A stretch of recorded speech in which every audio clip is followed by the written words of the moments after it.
नमस्कार, बुलेटिन में आपका स्वागत है। मैं हूं आपके साथ आशा सरमाल। चलिए शुरुआत करते हैं बुलेटिन की इस वक्त की बड़ी खबर से शुरुआत करेंगे। श्रीनगर से बड़ी खबर देखने को मिल रही है, जहां पर आप देखिए परिसीमन आयोग के लोग भी किस तरह से यहां पर पहुंच चुके हैं और परिसीमन आयोग की टीम श्रीनगर में मंथन कर रही है। कश्मीर घाटी के शिष्टमंडलों से मुलाकात हो रही है और साथ ही साथ आयोग से मिलकर लोग यहां अपनी अपनी राय रख रहे हैं। इस वक्त की बड़ी अपडेट श्रीनगर से देखने को मिल रही है, जहां पर आप देखिए पूर्व एमएलसी सैयद रफीक शाह ने भी साफ तौर पर अपनी बयानबाजी सामने रख दी है कि समय के बाद परिसीमन यहाँ करना बहुत जरूरी था और वैसे सामाजिक नजरिए से देखते हैं इसमें आम लोगों को फायदा मिलता और साथ ही साथ दिख रहा है। आपको ये भी बताते चले कि परिसीमन आयोग की 7 सदस्यीय टीम मंगलवार को यानी आज यहां पहुंची हुई है श्रीनगर के अंदर और जन सुनवाई करती हुई नजर आ रही है। इससे पहले सोमवार को आयोग की टीम ने जम्मू के अंदर भी बैठक का सिलसिला शुरू किया, जिसमें कांग्रेस पार्टी की तरफ से और विपक्षी दलों की तरफ से निशाना साधा गया कि महज ये सिर्फ और सिर्फ एक आई वॉश है। लेकिन आज श्रीनगर के अंदर डिलिमिटेशन कमीशन के लोग पहुंचे हुए हैं, मंथन किया जा रहा है। सबसे पहले आपको दिखा देते हैं कि सैयद रफीक शाह जो कि पूर्व एमएलसी हैं, वो क्या कुछ कह रहे हैं और कुलगाम के जो लोग यहां पर पहुंचे हुए हैं उनका क्या कुछ कहना है। यहाँ आ रहे हैं इंसाफ ढूंढने के लिए, हक ढूंढने के लिए, जो पिछले 75 साल से हमारे लोगों को मिला नहीं है। हम उस हक को ढूंढने आ रहे हैं, क्योंकि डिलिमिटेशन कमीशन जो है ये एक इम्पार्शियल अदारा है और गैर सियासी अदारा है। इसका कोई अपना पॉलिटिकल इंटरेस्ट नहीं है। सोशली, पॉलिटिकली जो है, इकोनॉमिकली डिप्राइव्ड पॉपुलेशन जो है हमारी जम्मू कश्मीर की पहाड़ी पॉपुलेशन, इन जनरल सभी जो भी सोशली डिप्राइव्ड पीपल हैं, तो ये डिलिमिटेशन कमीशन से हमारी तवक्कात है कि उनके जो कॉन्स्टिट्यूशनल राइट्स हैं, खासकर जो पॉलिटिकल राइट्स हैं, उनके सोशल राइट्स हैं, वो बहाल किए जाएंगे। मैं तो ये समझता हूँ कि ये एक सोशल इंटरेस्ट है, एक समाजी मामला है, इसमें सबको पॉजिटिविटी दिखानी चाहिए।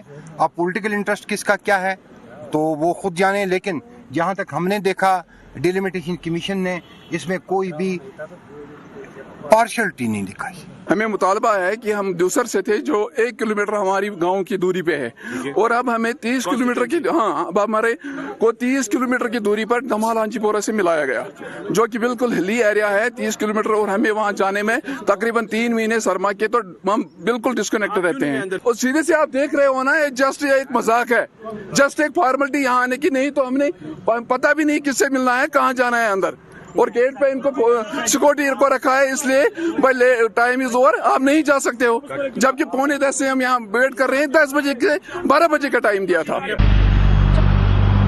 किस तरह से बातचीत जो है वो सामने रखी गई है रफीक शाह की तरफ से भी और कुपवाड़ा के कुछ निवासियों की तरफ से भी, क्योंकि लगातार डिलिमिटेशन कमीशन को मद्देनजर रखते हुए आरोप ये लग रहे थे, विपक्षी दल यहां पर आरोप लग रहे हैं कि महज सिर्फ और सिर्फ ये एक आई वॉश है। इससे पहले पूरा मसौदा तैयार कर लिया गया है, लेकिन इसी पर जानकारी लेंगे। ज्यादा जानकारी के लिए इरफान फाजिल हमारे साथ जुड़ चुके हैं। इरफान, जिस तरह से आज बैठक वहां पर चल रही है, किस तरह से पूरा काम हो रहा है, क्योंकि आरोप विपक्ष की तरफ से काफी तौर पर देखे जा रहे हैं।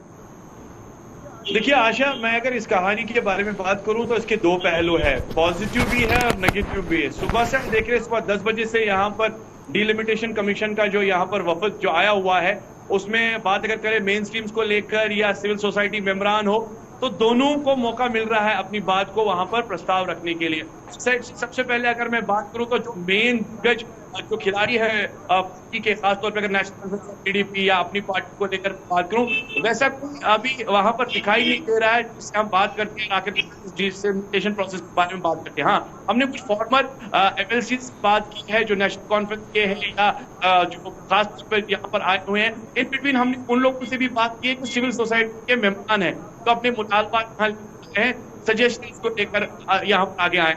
उनका मानना है कि अगर लोगों का जो चलते गए, उनका मानना है कि बात जो है हमने वहां पर रखी और हमारी बात को एक अच्छे ढंग से सुना गया और बात जो है वो अपने कॉन्स्टिट्यूंसी और इलाकों को लेकर। लेकिन इरफान, यहाँ पर आरोप ये भी लग रहे हैं कि महज सिर्फ 2 घंटों में, 4 घंटों में आप इस तरह से आपत्तियां किस तरह सुन सकते हैं, सुझाव किस तरह से ले सकते हैं, समय सीमा को बढ़ाया जाना चाहिए था। और दूसरी तरफ पीडीपी ये कह रही है कि सिर्फ और सिर्फ ये एक ट्राई करने की कोशिश की जा रही है, आई वॉश महज वो यहाँ पर करार दे रहे हैं। देखिए आशा, कल हमने जिस तरीके से पीडीपी के कुछ दिग्गज नेताओं से बात की तो उनका मानना है कि एक सिंपल सा एक आई वॉश है। 4 घंटे में आपके पास तकरीबन बहुत सारी जो है लोगों की जो प्रस्ताव वहां रहेंगे, जो बातचीत को लेकर जो स्टेटमेंट होगी, वो कितना वो हल करेंगे और कितना सुनेंगे। और लास्ट टाइम जो प्रस्ताव ऑलरेडी पीडीपी या नेशनल कॉन्फ्रेंस ने वहां पर रखे थे जो मुतालबा, तो उनका कोई रिवर्स नहीं आया। तो इसीलिए उन्होंने कल कहा था कि आज भी वैसा ही होगा, मगर जब हम यहाँ इस वक्त मौजूद है तो हमने देखा कि कुछ लोगों से जो बात की वो सिर्फ अपनी कॉन्स्टिट्यूंसी और इलाकों को लेकर बात करें।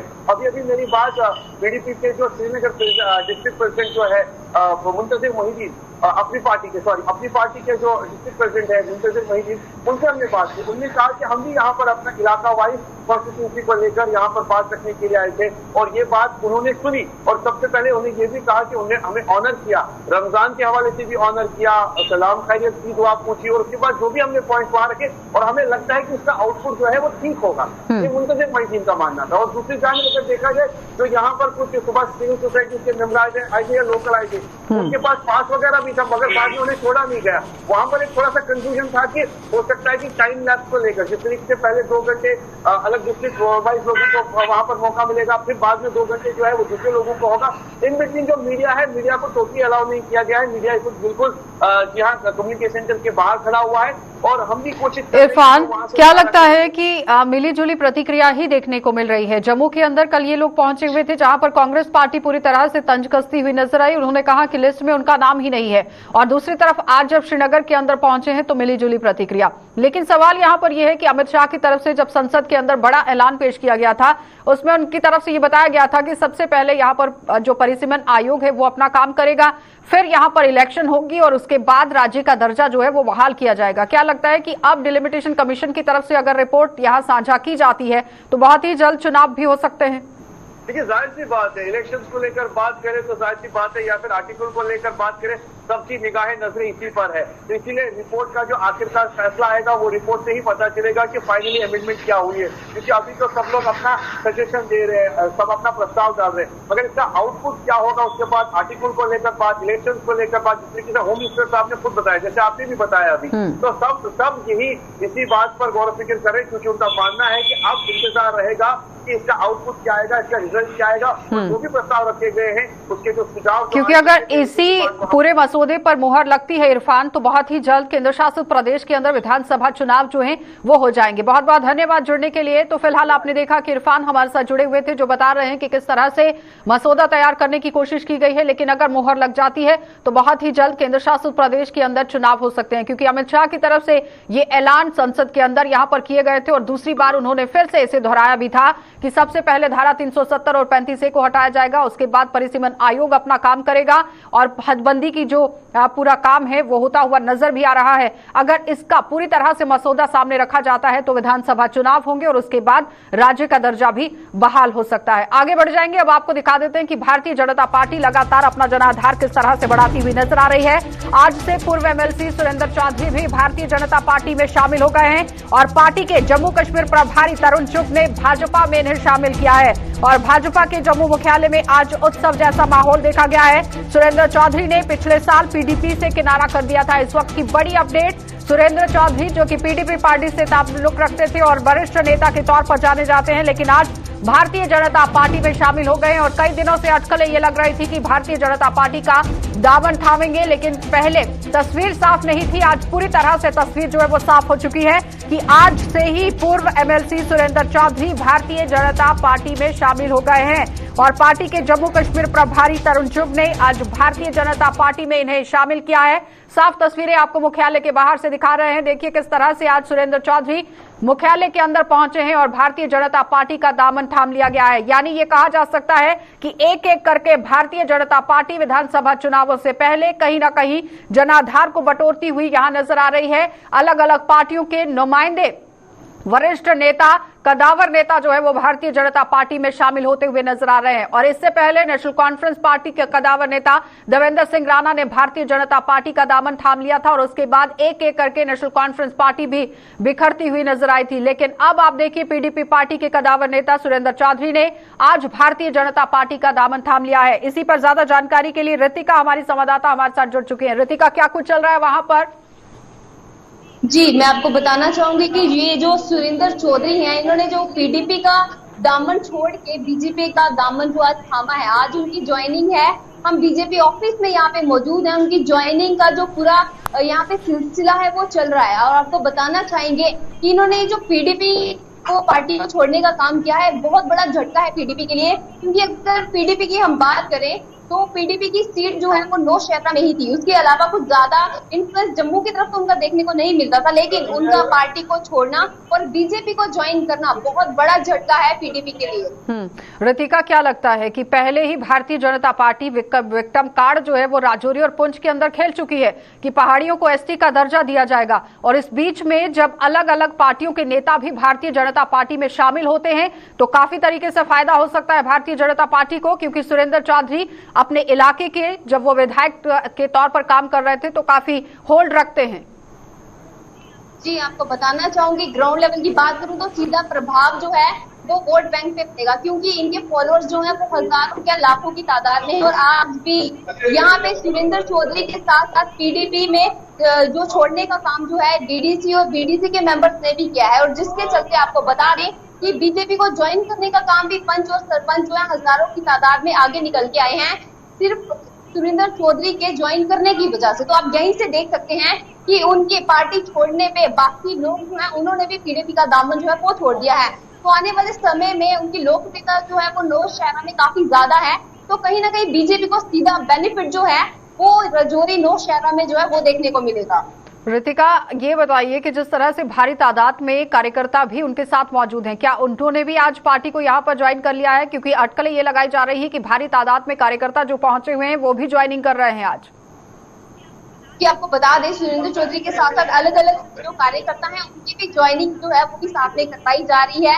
इसमें पंच भी मौजूद है, सरपंच भी मौजूद है, काफी ज्यादा उनके स्वागत के लिए आप बता दूं रविंद्र राणा, यहाँ पे कविंद्र गुप्ता जी, ये सब लोग यहाँ पे मौजूद हैं। उसकी उपस्थिति में ही ये सारा कार्यक्रम जो है इस वक्त यहाँ पे चल रहा है। रितिका, अंदर से कोई तस्वीरें दिखाना चाहेंगी कि किस तरह से माहौल है पूरे मुख्यालय के अंदर, क्या कुछ चल रहा है?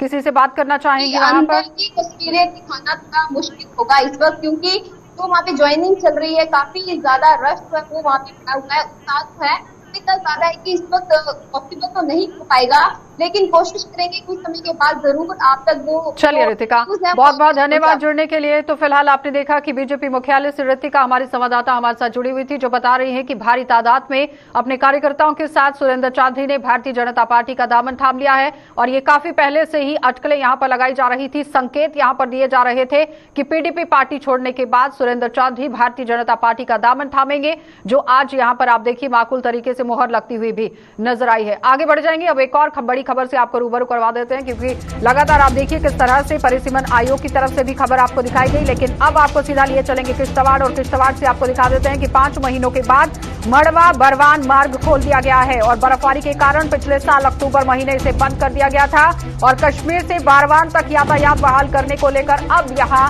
इजाजत मिल गई है। और किश्तवाड़ में सिंथन टॉप से बर्फ हटाने पर भी लोगों को राहत मिली है। इस वक्त की बड़ी अपडेट जिला किश्तवाड़ से देखने को मिल रही है, जहां पर आप देखिए मड़वा बारवान इलाके में लोगों को परेशानियां झेलनी पड़ रही थी, क्योंकि बर्फबारी की वजह से रास्ते को बंद कर दिया गया था, लेकिन अब इस रास्ते को बहाल कर दिया गया है, और कश्मीर से बारवान तक पहुंचने के लिए अब आम जनता को राहत की सांस मिल गई है। और किश्तवाड़ में यहां सिंथन टॉप से बर्फ हटाने का काम भी युद्ध स्तर पर जारी था, जिसमें अब आप देखिए किस तरह से राहत मिलती हुई नजर आ रही है। साफ तस्वीरों में भी आपको दिखा रहे हैं कि जो लोग रास्ते में हैं वो किस तरह से अपने गंतव्य की ओर बढ़ते हुए नजर आ रहे हैं। अजय शान हमारे साथ जुड़ चुके हैं। अजय, जिस तरह से 5 महीने के बाद ये मड़वा बारवान रोड को खोल दिया गया है, काफी परेशानियां पहले लोगों को होती थी, अब कहीं ना कहीं निजात।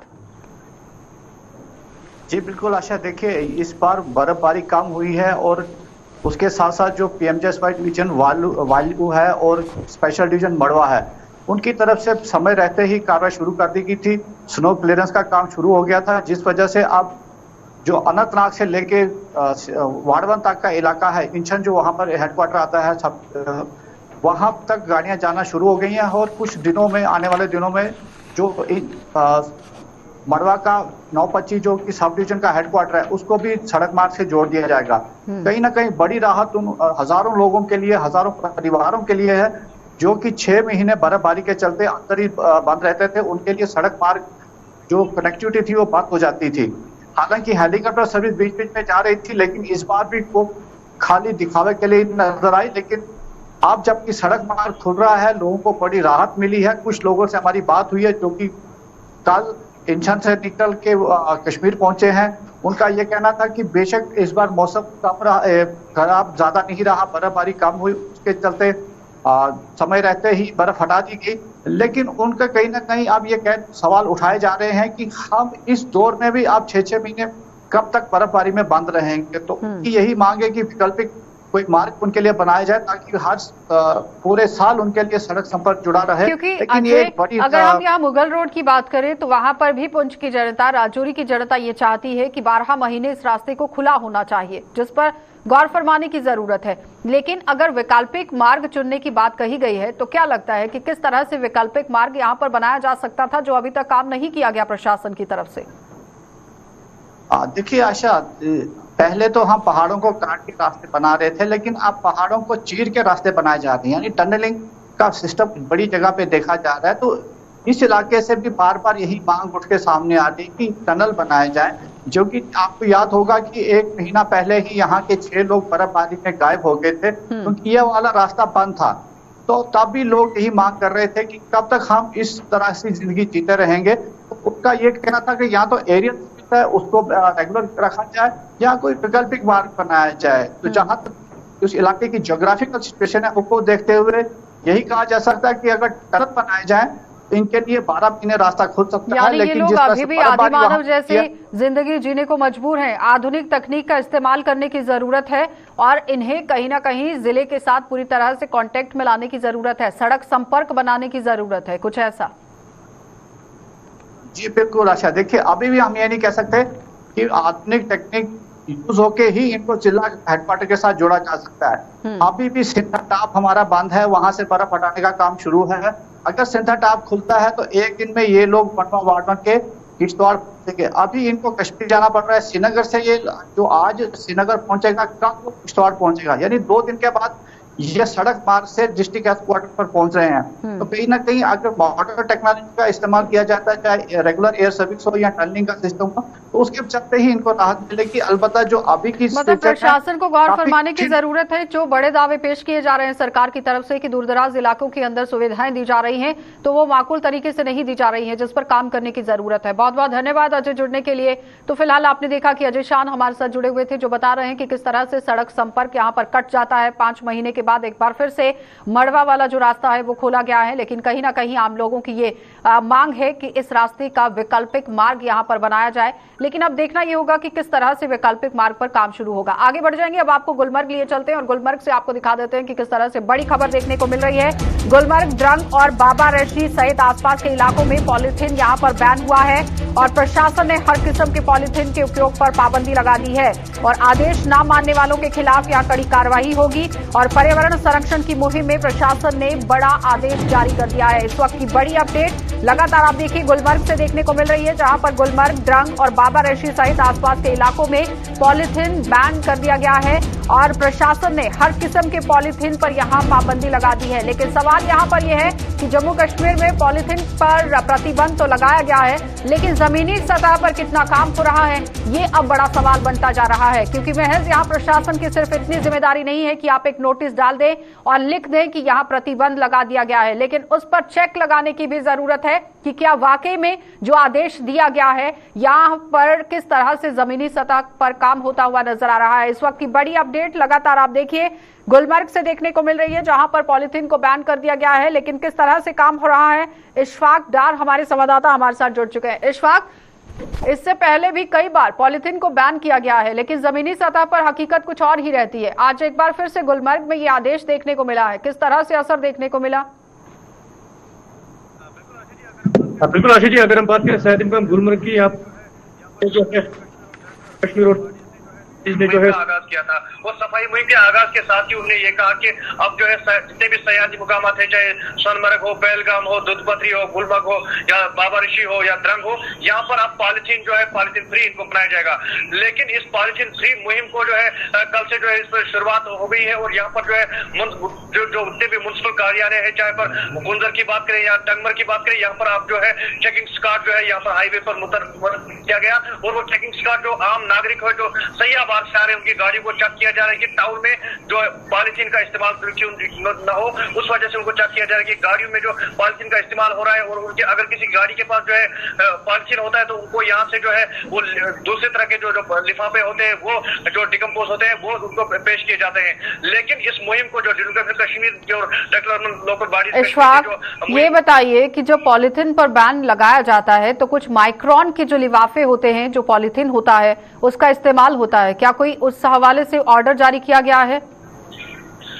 बिल्कुल आशा जी, जिस तरीके से माइक्रोन के बारे में अभी ऑर्डर जारी नहीं किया गया, लेकिन मुकम्मल ये कहा जाता है कि अब जो है सयाहती मुकामात पर जो है जो टाउन है, म्युनिसिपलिटी एरिया है, यहाँ पर पॉलिथीन को बैन किया जाएगा। लेकिन ये जो बैन करने का मामला बार बार सामने आता है, लेकिन जब तक गाँव देहात में इस पॉलिथीन पर जो है रोक लगाई जाएगी, तब तक टाउन में जो इस मुहिम को जो है कामयाब बनाने के लिए हम समझते हैं कि ये बिल्कुल ये हुक्मनामे तक ही महदूद रहता है। क्योंकि अगर हम पंचायत लेवल की बात करें, यहाँ पर ब्लॉक लेवल पर जब इस तरह के हुक्मनामे जो सादर किए जाते हैं, मतलब सवाल ये है इशफाक कि आपकी तरफ से एक नोटिस जारी कर दिया गया है कि बैन है पॉलिथीन, लेकिन जमीनी सतह पर चेक लगाने की जरूरत है। बहुत बहुत धन्यवाद इशफाक जुड़ने के लिए। तो फिलहाल आपने देखा कि इशफाक डार हमारे संवाददाता हमारे साथ जुड़े हुए थे, जो बता रहे हैं कि किस तरह से पॉलिथीन को बैन कर दिया गया है गुलमर्ग जिले के अंदर। और यहाँ पर अब सवाल यह है कि प्रशासन जमीनी सतह तक इसे कैसे पहुंचाएगा, कैसे इस पर काम होगा, ये देखने वाली बात है। आगे बढ़ जाएंगे, अब आपको जिला सांबा लिए चलते हैं और सांबा से भी बड़ी खबर आपको दिखा देते हैं, क्योंकि यहाँ पर फीमेल मल्टीपर्पज हेल्थ वर्कर्स ने एक बार फिर से सरकार के खिलाफ मोर्चा खोल दिया है और मांगों को पूरा ना किए जाने के विरोध में जगह जगह पर प्रदर्शन हो रहे हैं। और सांबा में सैकड़ों महिला कर्मचारियों ने बकाया वेतन न मिलने पर यहां प्रदर्शन करना शुरू कर दिया है। इस वक्त की बड़ी अपडेट जिला सांबा से देखने को मिल रही है, जहां पर आप देखिए फीमेल मल्टीपर्पज हेल्थ वर्कर्स ने एक बार फिर से सरकार के खिलाफ अपना रोष प्रकट कर दिया है। भारी तादाद में महिलाएं आप देखिए किस तरह से धरने पर बैठी हुई हैं और वेतन को लेकर यहां मांग करती हुई नजर आ रही हैं। सैकड़ों महिला कर्मचारियों ने बकाया वेतन न मिलने को लेकर आज यहां धरना प्रदर्शन जारी कर दिया है और सरकार के सामने मांग रख दी है कि जब तक उनका वेतन यहां पर नहीं दिया जाएगा, ये लोग इसी तरह से धरना प्रदर्शन करते रहेंगे। भारी तादाद में महिलाएं अपने घरों से बाहर फीमेल मल्टीपर्पज हेल्थ वर्कर्स ने एक बार फिर से यहां पर धरना प्रदर्शन शुरू कर दिया है। और यहां सवाल ये बन रहा है कि आखिर किस तरह से अब प्रशासन इस पर गौर फरमाएगा। ऋषि खजूरिया हमारे साथ जुड़ चुके हैं। ऋषि, क्या कुछ अपडेट है? आपको बता दें कि यहाँ पर फीमेल मल्टीपर्पज हेल्थ वर्कर्स तमाम आज यहाँ पर धरना प्रदर्शन कर रही हैं और अपनी मांग यहाँ पर रखी जा रही है कि जो इनको तनख्वाह है वो पिछले कई महीनों से नहीं मिल पाई है, जिसको लेकर आज भी ये प्रदर्शन किया जा रहा है। इनका साफ तौर पर कहना है कि जब भी हमें हमारा हक नहीं मिला है तो अपनी आवाज हमने बुलंद की है, उसके बाद हमें अपना हक मिला है। तो आज भी इसी तरह से कुछ देखने को मिला कि तमाम यहाँ पर फीमेल मल्टीपर्पज हेल्थ वर्कर्स आज यहाँ पर प्रदर्शन कर रही है और नारेबाजी की जा रही है। कुछ कहना चाहेंगे ऋषि इनसे बात करने के बाद? मैं इन्हीं से जानने की कोशिश करूंगा। आपसे जानना चाहेंगे कि आज ये पहली बार नहीं हो रहा आपका, इससे पहले भी जब भी कोई तनख्वाह का मसला बना है या कोई प्रमोशन का मसला बना तो आपने सड़क पर एक हुजूम इकट्ठा किया है, आपको पुलिस की मार दिखाने के बाद दोबारा से कुछ और मांगा विस्तार से? हाँ, मैं कमला जी, फीमेल एसोसिएशन की प्रेसिडेंट।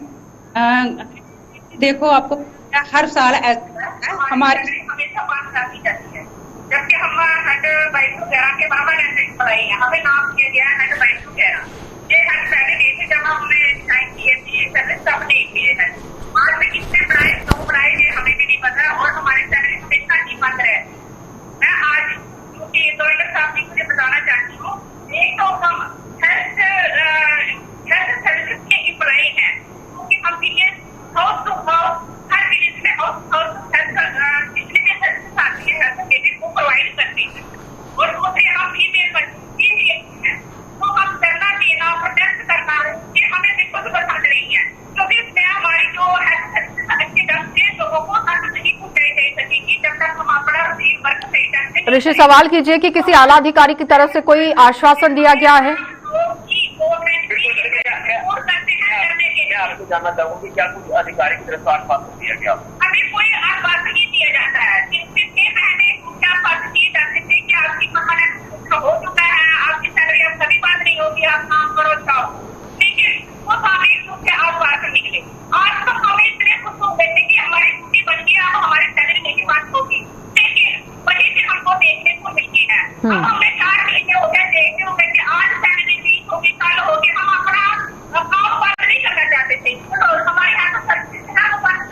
चलिए, मतलब अभी तक इनकी मांगों को गौर से नहीं जाना गया है, नहीं देखा गया है, जिसकी वजह से परेशानी झेलनी पड़ रही है। ऋषि, बहुत बहुत धन्यवाद जुड़ने के लिए। तो फिलहाल आपने देखा कि ऋषि खजूरिया हमारे साथ जुड़े हुए थे, जो पूरी जानकारी दे रहे हैं कि किस तरह से यहाँ पर हेल्थ वर्कर्स जो है वो धरना प्रदर्शन कर रहे हैं, लेकिन प्रशासन की तरफ से अभी तक कोई भी आश्वासन नहीं दिया गया है। फिलहाल बुलेटिन में इतना ही। देश और दुनिया की खबरों के लिए आप बने रहिए गुलिस्तान न्यूज के साथ।